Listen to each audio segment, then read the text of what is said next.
Hi வணக்கம். இன்னைக்கு பார்த்தீங்கன்னா பாண்டியன் ஸ்டோர் இன்னைக்கான எபிசோடு தாங்க பார்க்க போகிறோம். அதுக்கு முன்னாடி என்னோட சேனலை சப்ஸ்கிரைப் பண்ணி வச்சுக்கோங்க. வாங்க கதைக்குள்ளே போகலாம். அரசி என்ன பண்ணுறாங்க, ஆட்சியை வந்து திட்டிகிட்டு இருக்காங்க. என்னையும் உங்கள் பேரனையும் பேச வைக்க முயற்சி பண்ணாதீங்க, வேணாம் அப்படின்ற மாதிரி திட்டிகிட்டு இருக்காங்க. அப்போ ஆட்சி என்ன சொல்கிறாங்கன்னா, பேச வைக்கிறதுக்கே இப்படி பண்ணுறேன்னா அவனை தான் நான் உன்னை கல்யாணம் பண்ணி வைக்கணும்னு முடிவு பண்ணி வச்சுருக்கேன்னு இன்னும் கோவப்பட்டுறாங்க.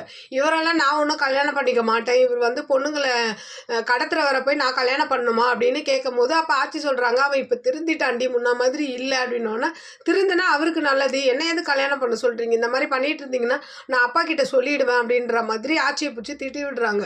திட்டினோன்னா குமாருக்கும் ஒரு மாதிரி ஆயிட்டு, ஏன் அப்போ தான் என்னை வர சொன்னீங்க, இதெல்லாம் கேட்கறதுக்கு வர சொன்னீங்கன்ற மாதிரி அவரும் கோவப்பட்டுறாரு. அப்போ இவங்க ரெண்டு பேரும் கோவில்லேருந்து கிளம்பும் போது என்ன பண்ணுறாங்க, அரசி ஒரு மாதிரி எல்லாத்தையும் திட்டிட்டு என்ன பண்ணுறாங்க, குமாரை ஒரு மாதிரி திரும்பி திரும்பி பார்த்துட்டு அப்படியே பார்க்குறாங்க. அப்படியே குமாரம் என்ன இவங்க இப்படி பார்க்குறாங்கன்ற மாதிரி லைட்டாக ஸ்மைலோடு அப்படியே பார்க்குறாரு.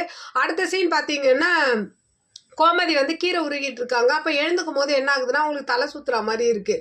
அப்போ பாண்டியன் உள்ளே வந்து ஏதோ பாஸ்புக் தேடுறேன்னு தேடி எடுத்துக்கிட்டு இருப்பார். இவங்க போய் புளி காலி ஆயிடுச்சுன்னு கபோர்டு ஒரு சேர் போட்டு ஏறி எடுக்க போகும்போது என்னன்றாங்க, மயக்கம் வந்து அப்படியே கீழே விழுந்துடுறாங்க. அப்போ பாண்டியன் வெளியில் வராரு பாஸ்புக் எடுத்துக்கிட்டு. ஆனால் அவங்க என்னங்க என்னங்கன்னு கூப்பிட்றாங்க. இவர் திரும்பியே பார்க்கல.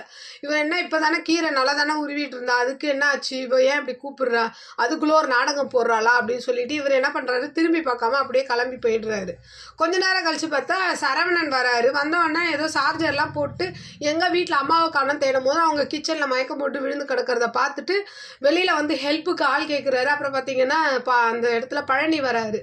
அப்புறம் அவரை ஹெல்ப்பு கூப்பிட்டுக்கிட்டு என்ன பண்ணுறாரு, அவரை கூட்டிக்கிட்டு குமாரோட கார்லேயே என்ன பண்ணுறாங்க, ஹாஸ்பிட்டலில் போய் சேர்த்துட்டு சரவணன் என்ன பண்ணுறா, பாண்டியன் கிட்ட வந்து சொல்கிறான் அந்த மாதிரி கடையில்.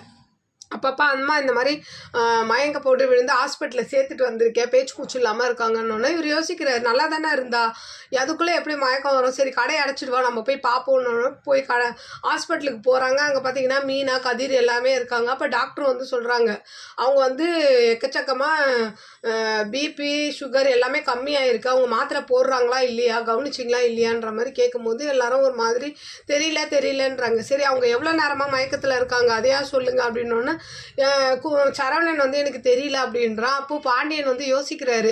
அவங்க விழுந்தப்ப அவர் அங்கே தானே இருப்பார், என்னங்கன்னு கூப்பிடும் போது அப்படியே யோசிச்சுட்டு ஒரு குற்ற உணர்ச்சியில் அப்படியே நிற்கிறாரு. அப்படியே இன்னைக்கான எபிசோடு முடியுது. பார்க்கலாம் இப்போ வந்து குமாரை வந்து திட்டின அரசி வந்து குமாரை ஏற்றுக்குவாங்களா, இல்லை பாண்டியன் குற்ற உணர்ச்சியில் கோமதி கிட்ட பேச ஆரம்பிச்சிருவாரா? உங்களோட கருத்துக்களை என்னோட கமெண்ட் பாக்ஸில் சொல்லுங்கள். என்னோட சேனல் பிடிச்சிருந்தா லைக் பண்ணுங்கள், ஷேர் பண்ணுங்கள், கமெண்ட் பண்ணுங்கள். என்னோட சேனலை சப்ஸ்கிரைப் பண்ணி சப்போர்ட் பண்ணுங்கள். நன்றி, வணக்கம், பாய்.